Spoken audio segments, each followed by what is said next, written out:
అందరికీ నమస్కారం. నేను మీ జ్యోతిర్మయ్. ఈరోజు మనం పంచారామాల గురించి తెలుసుకుందాం. ఆంధ్రప్రదేశ్లోని 5 శైవ క్షేత్రాలు పంచారామాలుగా ప్రసిద్ధి చెందాయి. స్కంద పురాణం ప్రకారం కుమారస్వామి తారకాసుని సంహరించినప్పుడు అతని కంఠంలోని ఆత్మలింగం 5 భాగాలుగా విభజింపబడింది. ఆ 5 భాగాలను దేవతలు 5 ప్రదేశాలలో ప్రతిష్ఠించారు. అవి పంచారామాలుగా ప్రసిద్ధి చెందాయి. అవి అమరారామం, ద్రాక్షారామం, సోమారామం, క్షీరారామం, కుమారరామం. అమరారామం ఇది గుంటూరులోని అమరావతిలో ఉంది. ఇది ఇంద్రుడు ప్రతిష్ఠించారు. ఇక్కడ స్వామి అమరలింగేశ్వరునిగా, అమ్మవారు బాలచాముండిగా మనకి దర్శనమిస్తారు.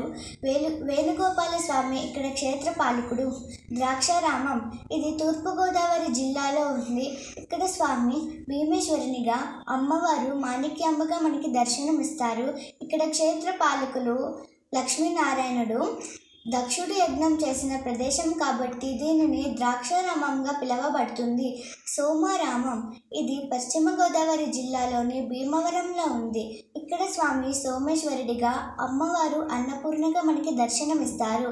ఇక్కడ క్షేత్రపాలకుడు జనార్దనుడు.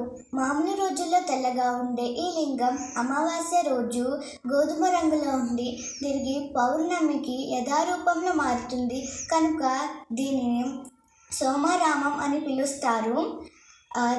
ఇది చంద్రుడు ప్రతిష్ఠించిన లింగం.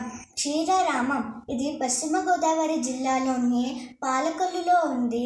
ఇక్కడ స్వామి రామలింగేశ్వరునిగా, అమ్మవారు పార్వతీదేవిగా మనకి దర్శనమిస్తారు. ఇక్కడ క్షేత్రపాలకుడు జనార్దనుడు. ఇది శ్రీరాముడు ప్రతిష్ఠించిన లింగం. కుమారరామం ఇది తూర్పుగోదావరి జిల్లాలోని సామర్లకోటలో ఉంది.